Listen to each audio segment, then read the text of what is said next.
வணக்கம் my fell aspirants. இந்த வீடியோவில் நம்ம பார்க்க போகிற test polity one-liner test number 6 8th ஸ்டாண்டர்டில் குடிமையியல் பார்ட்டில் இருக்கக்கூடிய ஃபஸ்ட்டு லெசன் மாநில அரசு எவ்வாறு செயல்படுகிறது. இதுக்கு முந்தின வீடியோவில் பாலிட்டி ஒன்லைனர் டெஸ்ட்டு 5 பார்த்துருப்போம். பாலிட்டி ரிலேட்டடாக அது வந்துட்டு மாநில அரசு தான். 7th ஸ்டாண்டர்ட் டேர்ம் 2ல் இருக்கும். ஸோ மாநில அரசுக்கு எங்கெல்லாம் ஸ்கூல் புக்கில் கவர் ஆகும்னா 7வது 8வது அதுக்கப்புறம் 10வது. சரிங்களா? ஸோ இன்றைக்கி வீடியோவில் 8th ஸ்டாண்டர்ட் பார்க்கலாம். முதல் கேள்வி, குழந்தை திருமண தடுப்புச் சட்டம் கொண்டு வரப்பட்ட ஆண்டு. குழந்தை திருமண தடுப்புச் சட்டம் கொண்டு வரப்பட்ட ஆண்டு. ஆன்சர் 1929. இந்த சட்டத்துக்கு இன்னொரு பேர் இருக்குது. அது என்னன்னா சாரதா சட்டம். சாரதா சட்டம். சரிங்களா? ரெண்டாவது கேள்வி, பண மசோதா யாருடைய ஒப்புதலுக்கு பின்னரே சட்டமன்றத்தில் கொண்டு வர முடியும்? நல்லா பாருங்க, பண மசோதா யாருடைய ஒப்புதலுக்கு பின்னரே சட்டமன்றத்தில் கொண்டு வர முடியும். இதே கான்செப்டை நம்ம பார்லிமெண்ட்டுக்கு வச்சோம்னா சென்ட்ரல் கவர்மெண்ட்டுக்கு அங்கே வந்து குடியரசுத் தலைவர் வருவார். அவருடைய ஒப்புதல் இல்லாமல் பாராளுமன்றத்தில் பண மசோதா இன்ட்ரடியூஸ் பண்ண முடியாது. அதே கான்செப்ட் தான் ஸ்டேட்டுக்கு. ஸ்டேட்டுன்னு வரும்போது கவர்னர் வந்துடுவார், ஆளுநர். ஆளுநருடைய ஒப்புதல் இருந்தால் மட்டும்தான் ஒரு சட்டமன்றத்தில் மணி பில், அதாவது பண மசோதா வந்துட்டு இன்ட்ரடியூஸ் பண்ண முடியும். சரிங்களா? மூன்றாவது கேள்வி, உயர்நீதிமன்றத்தின் நீதிபதியாக நியமிக்கப்படுவதற்கான தகுதிகள். ஹைகோர்ட் ஜட்ஜாக நம்ம அப்பாயிண்ட் ஆகணும்னா எந்த தகுதி வந்து வேணும்? மெயினாக இந்தியன் சிட்டிசன்ஷிப், அது எல்லாத்துக்குமே பொருந்தும். அடுத்தது பார்த்தீங்கன்னா, ஒரு ஹைகோர்ட் ஜட்ஜ் ஆகணும்னா ஒன்று அல்லது அதற்கும் மேற்பட்ட, அதாவது அதற்கும் மேற்பட்டனா ஒன்று இல்லைனா ஒரு 4-5 ஹைகோர்ட்டில் என்ன பண்ணியிருக்கணுமா, 10 வருஷம் வந்துட்டு லாயராக வந்துட்டு ஒர்க் பண்ணியிருக்கணும். அதாவது ஹைகோர்ட் ஜட்ஜ் ஆகணும்னா ஒன்று இல்லைனா அதற்கு மேற்பட்ட ஹைகோர்ட்டு, ஒரு ஹைகோர்ட்டு இல்லைனா அதற்கு மேற்பட்ட ஹைகோர்ட்டில் 10 வருஷம் லாயராக வந்துட்டு ப்ராக்டிஸ் பண்ணியிருக்கணும். அப்போ தான் அவங்க ஹைகோர்ட் ஜட்ஜ் ஆகிறதுக்கு எலிஜிபிள். சரிங்களா? நாலாவது கேள்வி, மாநில சட்டமன்றம் ஒரு ஆண்டிற்கு எத்தனை முறை கூட்டப்படுகிறது? ஒரு மாநில சட்டமன்றம் ஒரு வருஷத்தில் எத்தனை முறை வந்து கூட்டப்பட வேண்டும்? ஆன்சர் 2 அல்லது 3 முறை. ஒரு வருஷத்துக்கு 2 இல்லைனா 3 முறை வந்துட்டு சட்டமன்றம் வந்து கூட்டப்பட வேண்டும். ஐந்தாவது கேள்வி, மாநில அரசின் தலைவராக இருப்பார் என இந்திய அரசியல் அமைப்பு சட்டம் யாரை குறிப்பிடுகிறது? ஒரு மாநில அரசின் தலைவராக இருப்பார் என இந்திய அரசியலமைப்பு சட்டம், நம்ம கான்ஸ்டியூஷன், யாரை சொல்லுது? ஆன்சர் ஆளுநர். அதாவது மாநில அரசின் தலைவர்னு பார்த்தோம்னா ஆளுநர். அதுவே அரசாங்கம், மாநில அரசாங்கம்னு வந்தால் அது வந்து முதலமைச்சர். ஸோ இப்போ நம்ம கரண்ட் சினாரியோ எடுத்துக்கிட்டோம்னா நமக்கு மாநில அரசின் ஆளுநர் வந்து விஸ்வநாத அர்லேக்கர்னு நினைக்கிறேன், அவர் பேர். மாநில அரசாங்கத்தின் தலைவர்னு பார்த்தோம்னா தளபதி விஜய் அவர்கள் வந்துடுவாங்க. ஸோ இதுதான் வந்துட்டு இதுக்கான இது. சரிங்களா? ஆறாவது கேள்வி, சட்டமன்ற கூட்டத்திற்கு தலைமை ஏற்பவர். இப்போது சட்டமன்ற கூட்டம் இன்றைக்குமே பார்த்தீங்கன்னா நம்பிக்கை எடுப்பு தீர்மானம், அதாவது பெரும்பான்மையை நிரூபிக்கணும் இவங்க டிவிகே கட்சி, அதுக்கு இன்றைக்கி சட்டமன்றம் கூடிச்சு. அப்போ அந்த சட்டமன்றத்துக்கு கூட்டத்திற்கு தலைமை ஏற்பவர் அப்படின்னா அது யாருன்னா ஆன்சர் சபாநாயகர். சபாநாயகர் தான் சட்டமன்ற கூட்டத்துக்கு வந்து தலைமை ஏற்பார். சரிங்களா? ஏழாவது கேள்வி, மாநில அமைச்சரவையின் மீது கட்டுப்பாட்டினை செலுத்தும் அமைப்பு. மாநில அமைச்சரவைனா இப்போது விஜய் அவர்கள் வந்துட்டு சிஎம் ஆகிட்டாருங்களா, அவருக்கு கீழே மினிஸ்டர்ஸ் இருப்பாங்க, அதான் வந்து மினிஸ்ட்ரீஸ், அமைச்சரவை. சரிங்களா? மினிஸ்டர்ஸ் இருப்பாங்க.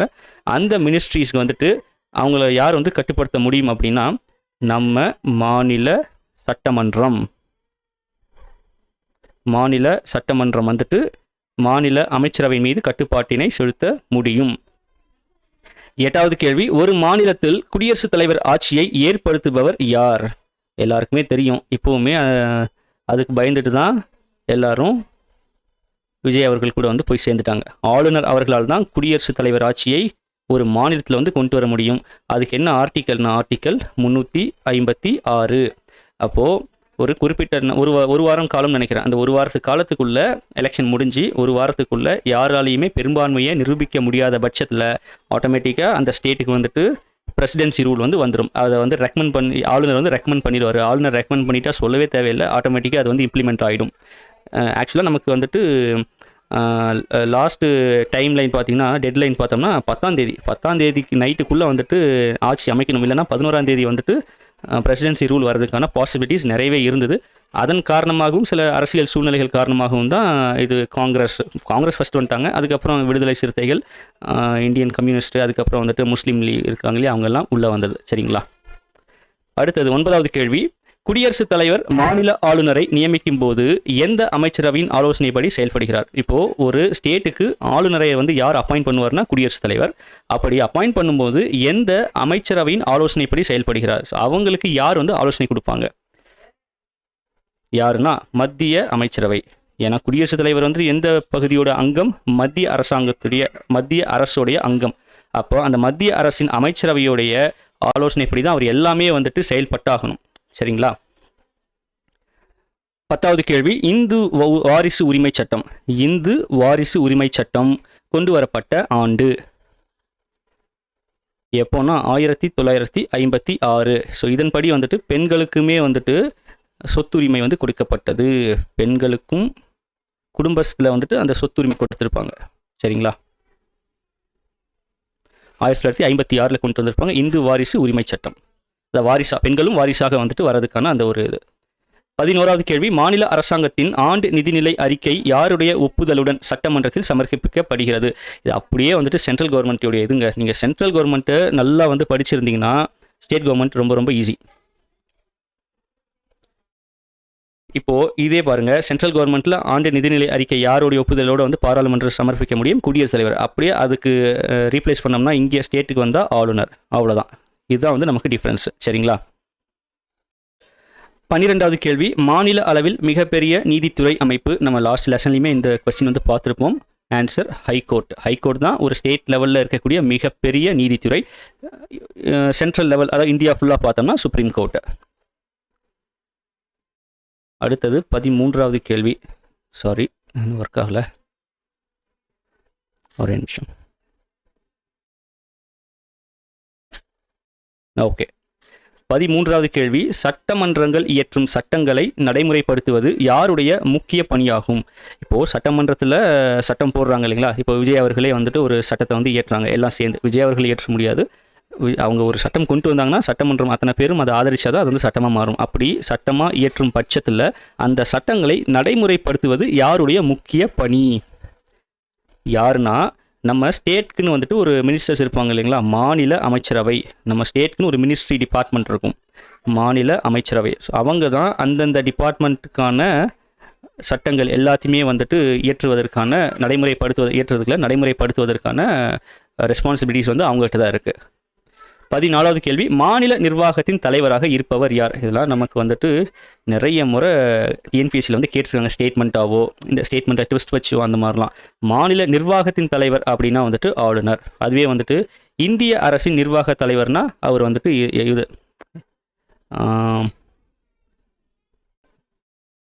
இது இந்திய அரசின் நிர்வாக தலைவர்னா குடியரசுத் தலைவர்.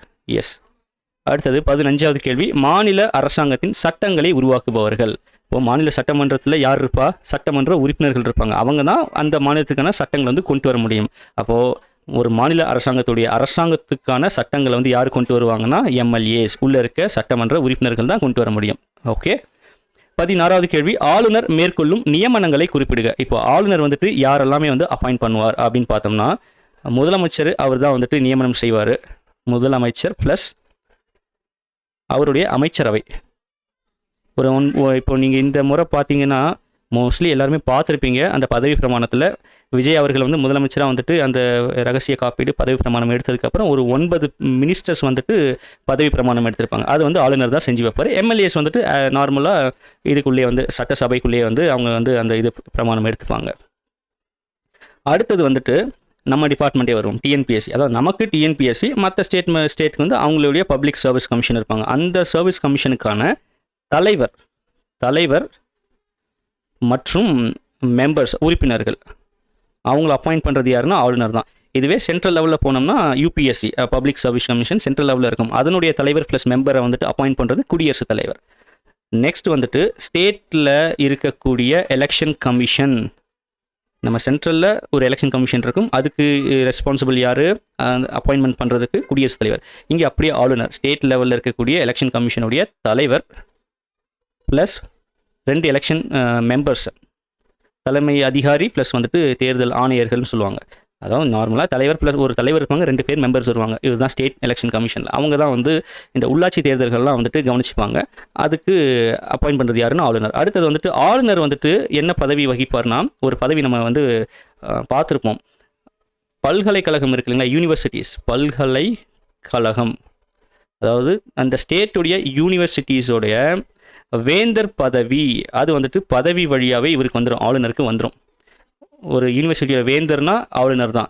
அவர் என்ன பண்ணுவார்னா, துணை வேந்தர் அப்படின்னு ஒருத்தங்களை வந்துட்டு செலக்ட் பண்ணி அவருக்கு வந்து அப்பாயின்மெண்ட் கொடுப்பார். ஒரு யூனிவர்சிட்டியோட துணை வேந்தர் பதவியுமே யார் வந்துட்டு அதுக்கான ஆளை யார் அப்பாயின்ட் பண்ணுவார்னா ஆளுநர் அவர்கள் தான் அப்பாயின்ட் பண்ணுவாங்க. சரிங்களா? அது போக இன்னும் ஒருத்தர் வந்துட்டு எங்கள் டக்கு ஞாபகம் வரல. ரைட்டு, சட்டமன்றத்தில் பார்த்தீங்கன்னா ஒரு ஆங்கிலோ இந்தியன் அவங்களுடைய பிரதிநிதித்துவத்தை பொறுத்து தான் இது வரும். இது வந்துட்டு கண்டிப்பாக பண்ணணும்னு கிடையாது, ஆனால் இதுக்கான அதிகாரம் வந்து ஆளுநர் தான் இருக்கு. நம்ம சட்டமன்றத்தில் பார்த்தீங்கன்னா ஒரு ஆங்கிலோ இந்தியன் வந்துட்டு அப்பாயிண்ட் பண்ணுறதுக்கான அதிகாரம் வந்து ஆளுநர்கிட்ட இருக்குது. ஸோ அவரையும் அவர் தான் அப்பாயிண்ட் பண்ணுவார், ஆளுநர் அவர்கள். 17வது கேள்வி, மாநில அமைச்சரவையின் தலைவர் யார்? சிம்பிளாக இப்போ இருக்க கரண்ட் சினாரியை வச்சு நீங்கள் வந்து யோசிக்கலாம். இப்போது மாநில அமைச்சரவை வந்து ஃபார்ம் பண்ணிட்டு இருக்காங்க. அந்த அமைச்சரவையோட தலைவர் யார்? தளபதி அவர்கள். அப்போது முதலமைச்சர் தான் அதுக்கான தலைவர். அவருக்கு கீழே தான் அந்த அமைச்சரவையை வந்துட்டு ஃபங்க்ஷன் ஆகும். விதவை மறுமண சட்டம் இது எப்போ கொண்டு வந்திருப்பாங்க? நம்ம அலுவலகம்லையும் படிச்சிருப்போம், 1856. ஓகே, இந்த விதவை மறுமண சட்டம், அது வந்து மறுமண சங்கம், ரைட்டு. இது வந்து சட்டம், அது வந்து சங்கம் ஆரம்பிச்சிருப்பாங்க. யாருன்னா ஐஎன்எம்மில் வந்து பார்த்துருப்போம். இதுலேயுமே யூனிட் 8க்குமே வந்து வருவாங்க, யூனிட் 6க்குமே வருவாங்க. இது வந்து விதவை மறுமண சட்டம், அதை வந்துட்டு சட்டப்பூர்வமாகவே நம்ம கான்ஸ்டியூஷனில் ஒரு சட்டமாக கொண்டு வந்தது 1856. 19வது கேள்வி, மாநில சட்டமன்றத்திற்கு ஒரு ஆங்கிலோ இந்திய உறுப்பினரை நியமனம் செய்பவர் யார்? ஸோ இப்போ தான் பார்த்தோம் இல்லைங்களா, ஆளுநர். 20வது கேள்வி, மாநில சட்டமன்ற மேலவை உறுப்பினர்கள் எண்ணிக்கையின் வரையறை. இப்போது ஒரு ஸ்டேட்டில் வந்துட்டு சட்டமன்ற மேலவை, அதாவது 2 அவை இருக்கும். சரிங்களா? மேலவை, கீழவை. இப்போது நம்ம இது சென்ட்ரல் லெவலில் எப்படி வந்துட்டு மேலவைக்கு ஒரு ஸ்ட்ரென்த்து, கீழவைக்கு வந்து ஒரு ஸ்ட்ரென்த் வந்து பார்த்தோமோ அதே மாதிரி தான் ஸ்டேட் லெவலே இருக்கும். அப்போது ஒரு சட்டமன்ற மேலவைனா அந்த மேலவைக்கு ஸ்ட்ரென்த் வந்து எவ்வளோ இருக்கணும் அப்படின்னு பார்த்தோம்னா, மினிமம் ஸ்ட்ரென்த் வந்துட்டு 40. மேக்ஸிமம் வந்துட்டு எவ்வளோ இருக்கலாம்னா 1/3 ஆஃப் சட்டமன்ற உறுப்பினர்கள். இப்போது நம்ம தமிழ்நாடை பொறுத்த வரைக்கும் மேலவை இல்லை. சப்போஸ் மேலவை திரும்ப கொண்டு வராங்கன்னு வைங்களேன், இப்போ நமக்கு வந்துட்டு 234 தொகுதிகள் இருக்குங்களா, 234 தொகுதிகள் இருக்குது. அதை 3ஆல் வகுத்தோம்னா 7 3 21, பேலன்ஸ் வந்து 2, 24, 7 8 24, 78 மெம்பர்ஸ் வந்து நம்ம மேலவைக்கு வந்து செலக்ட் பண்ணி அனுப்பணும். அதுதான் வந்துட்டு ஹையஸ்ட் நம்பர். மினிமமாக 40 வச்சுக்கலாம். இப்போது நமக்கு இப்போ இருக்கிற நம்ம தமிழ்நாடு தொகுதியை வச்சு பார்த்தோம்னா 40லேருந்து 78 வரைக்கும் வந்து நமக்கு வந்து அந்த இது இருக்குது, விண்டோ இருக்குது. 40லேருந்து 78க்குள்ளே எந்த நம்பர் வேணாலும் நம்ம வச்சுக்கலாம். ஆனால் நமக்கு இப்போ கிடையாது. அதனால் வந்துட்டு மேக்ஸிமம் வந்து 1/3 ஆஃப் சட்டமன்ற உறுப்பினர்கள் அவங்களுடைய ஸ்ட்ரென்த்லேருந்து நம்ம வந்து கேல்குலேட் பண்ணிக்கணும். ஓகேங்களா? 21வது கேள்வி, ஒவ்வொரு மாநிலத்திலும் ஒரு உயர்நீதிமன்றம் அல்லது ஒன்றுக்கு மேற்பட்ட மாநிலங்கள் அல்லது யூனியன் பிரதேசங்களுக்கு பொதுவான ஒரு நீதிமன்றம் இருக்கலாம் என கூறும் சட்டப்பிரிவு. இந்த கேள்வி வந்து உங்களுக்கானது. அதை நீங்கள் வந்து கமெண்ட்ஸில் வந்து சொல்ல போகிறீங்க, இதுக்கான ஆர்டிகல்ஸ் என்ன அப்படின்னு. ஏன்னா இது வந்து ஸ்கூல் புக்கில் கிடையாது. இவர் பிரகதீஷ் பப்ளிகேஷன்ஸில் சதீஷ்குமார் சார் புக்கில் வந்துட்டு தான் இதெல்லாம் நம்ம பார்க்கணும். இது வந்து நீங்கள் பார்த்துட்டு கமெண்ட்ஸில் வந்து சொல்லுங்கள் ஆர்டிக்கல் என்ன அப்படிங்கிறது. சரிங்களா? நம்ம ஸ்கூல் புக்கில் கிடையாது, அதையுமே நான் சொல்லிடுறேன். மேபி 10th அந்த இதில் போனால் இருக்கலாம், 8th ஸ்டாண்டர்டில் இல்லை. நான் 10th வந்து சரியாக பார்க்கல, 8th மட்டும் இருந்தனால அதை மட்டும் ஃபோக்கஸ் பண்ணிட்டேன். இருந்தாலும் இதுக்கு அந்த ஆன்சர் நீங்கள் கமெண்ட்டில் சொல்லலாம் தாராளமாக. ஓகே. 22வது கேள்வி, மாநில சட்ட மேலவை உறுப்பினராக தேர்ந்தெடுக்கப்படுவதற்கான தகுதிகள். இப்போது இந்த மாநில சட்ட மேலவைக்கு நீங்கள் வந்துட்டு அதுக்கு மெம்பர் ஆகணும்னா அதுக்கு என்னென்ன தகுதிகள் வேண்டும்? நமக்கு முக்கியமானது வந்துட்டு ஏஜ் தான் மெயின். ஏஜ் எவ்வளோன்னா 30 வயசு. 30 வயசு கம்ப்ளீட் ஆனால் நீங்கள் சட்ட மேலவைக்கு வந்துட்டு எலிஜிபிள். ஓகேங்களா? அடுத்தது மாநில சட்டமன்றத்தில் நீங்கள் மெம்பராக இருக்கக்கூடாது. இப்போது நீங்கள் கீழவையில் வந்துட்டு மெம்பராக இருந்தால் எப்படி மேலவையில் மெம்பர் ஆக முடியும்? அப்போது மாநில சட்டமன்றம் அதில் வந்துட்டு மெம்பராக இருக்கக்கூடாது. நோ. அதே மாதிரி பாராளுமன்றம் மேலே இருக்குது இல்லைங்களா? பாராளுமன்றம் சென்ட்ரல் லெவலில் இருக்கக்கூடிய 2 அவையிலையுமே வந்துட்டு நீங்கள் மெம்பராக இருக்கக்கூடாது. நோ. அப்படி இருந்தால் தான் மேலவை உறுப்பினர் ஆகிறதுக்கான நீங்கள் தகுதி வந்து உங்களுக்கு இருக்குது. சிம்பிளாக சொல்கிறேன்னா பாருங்கள், சென்ட்ரல் லெவலில் 2 இருக்குது, மேலவை கீழவை. ஸ்டேட் லெவலில் 2 இருக்குது, மேலவை கீழவை. இப்போது இங்கே நீங்கள் மெம்பராக இருந்தீங்கன்னா, அதாவது எம்எல்ஏவாக இருந்தால் இங்கே எம்பி ஆக முடியாது இல்லைங்களா? இந்த மீதி 3த்துக்கும் வந்து போக முடியாது. அதே மாதிரி மேலவையில் நீங்கள் ஒரு மெம்பராக இருந்தீங்கன்னா வேறு எங்கேயும் வந்து மெம்பர் ஆக முடியாது. ஸோ எம்எல்ஏனா எம்பி ஆக முடியாது. எம்பியாக இருந்தீங்கன்னா நீங்கள் வந்து எம்எல்ஏ எலெக்ஷனில் நிற்க முடியாது. இப்போ வந்து இவர் திருமாவளவன் அவர் வந்து எம்பி இப்போது. அதனால் இப்போ ஸ்டேட் எலெக்ஷனில் அவரால் கண்டெஸ்ட் பண்ண முடியலை. அப்படி கண்டெஸ்ட் பண்ணணும் அப்படின்னா எம்பி பதவியை ராஜினாமா பண்ணிட்டு தான் வந்து ஸ்டேட் எலெக்ஷனில் வந்து நிற்கணும். ஸோ இதுதான் வந்து இதுக்குள்ளே இருக்கக்கூடிய அந்த நுணுக்கங்கள். இது நம்ம தெரிஞ்சுக்கணும். ஒரு பதவியில் இருந்தால் இன்னொரு பதவி ஆட்டோமேட்டிக்காக நம்மளால் வந்து போக முடியாது. ஈவன் முதலமைச்சர் கூட பாருங்கள், எம்எல்ஏவாக இருந்து தான் வந்து முதலமைச்சர் ஆக முடியும். அவருக்கு பேசிக்கான இது வந்து எம்எல்ஏ. அதுலேருந்து முதலமைச்சராக வந்துட்டு அவங்கள வந்துட்டு பெரும்பான்மை கட்சி தலைவராக ப்ளஸ் முதலமைச்சராக வந்து தேர்ந்தெடுக்கிறாங்க. இந்த மாதிரி சின்ன சின்ன நுணுக்கங்கள் வந்து நம்ம தெரிஞ்சுக்கணும். அடுத்தது 23வது கேள்வி. 23வது கேள்வி, அரசியல் அமைப்பின்படி ஒரு மாநில சட்டமன்றத்தின் உறுப்பினர்கள் எண்ணிக்கையின் வரையறை. நம்ம மேலே பார்த்தது சட்ட மேலவையோட உறுப்பினர்களின் வரையறை. இது வந்துட்டு சட்டமன்றம் கீழவை இருக்கு இல்லைங்களா? அதுக்கான உறுப்பினர்களுடைய வரையறை என்னன்னு பார்த்தோம்னா, மினிமமாக எவ்வளோ இருக்கணும்? 60 இருக்கணும். மேக்ஸிமம் எவ்வளோ இருக்கலாம்னா 500 இருக்கலாம். இதுதான் வந்துட்டு ஒரு மாநில சட்டமன்றத்துக்கான ஸ்ட்ரென்த். மினிமம் 60 பேர் கண்டிப்பாக இருக்கணும். மேக்ஸிமமாக 500 பேர் வரைக்கும் வச்சுக்கலாம். இப்போ நமக்கு இருக்கிறது 234 சேஃப் ஜோனில் இருக்கும். அடுத்தது 24வது கேள்வி, உயர்நீதிமன்ற தலைமை நீதிபதியின் பதவி ஓய்வு வயது என்ன? இந்த கேள்வி நம்ம 7வதுலையும் பார்த்தோம், இப்போ எப்படியும் பார்க்குறோம். ரிட்டையர்மெண்ட் ஏஜ் வந்துட்டு 62. 25வது கேள்வி, இந்து வாரிசு உரிமை சட்டம் திருத்தப்பட்ட ஆண்டு. இப்போது 1956 கொண்டு வந்தாங்களா? அந்த சட்டம் மீண்டும் வந்து திருத்தப்படுது. அது வந்துட்டு எப்போனா 1989 1989 அந்த வருஷத்தில் வந்து திருத்தப்படுது. எங்கன்னா நம்ம தமிழ்நாட்டில். இது வந்து தமிழ்நாட்டில் திருத்தப்படுது. அதாவது நல்லா ஞாபகம் வச்சுக்கணும். இந்த இந்து வாரிசு உரிமை சட்டம் வந்துட்டு தமிழ்நாட்டில் ஒரு மசோதா கொண்டு வந்து 1989 திருத்தப்படுது. யாருடைய பீரியட்னா கலைஞர் அவர்களோட பீரியட்னு நினைக்கிறேன். அடுத்தது 26வது கேள்வி, மாநில அரசாங்கத்தின் தலைமை நிர்வாகி. மாநில அரசின் தலைமை நிர்வாகினா அவர் வந்து ஆளுநர். அரசாங்கத்தின் தலைமை நிர்வாகினா முதலமைச்சர். ஓகே. இப்போது மாநில ஆளுநராக நியமிக்கப்படுவதற்கான தகுதிகள் 27வது கேள்வி. இப்போ ஒரு மாநிலத்துக்கு ஆளுநராக அப்பாயிண்ட் பண்ணோம்னா அவருக்கு என்னென்ன தகுதிகள் இருக்கணும்? சிம்பிள். ஃபஸ்ட்டு வந்து ஏஜ் பார்ப்பாங்க. ஏஜ் வந்துட்டு எத்தனை வயசு வந்து கம்ப்ளீட் ஆகிருக்கணும் அப்படின்னா 35 வயசு வந்து கம்ப்ளீட் ஆகிருக்கணும். ஸோ 35 இயர்ஸ் வந்துட்டு கம்ப்ளீட் ஆகியிருந்தால் அவர் ஒரு மாநிலத்தோட ஆளுநராக ஆவதற்கு எலிஜிபிள். அடுத்தது பாராளுமன்றம்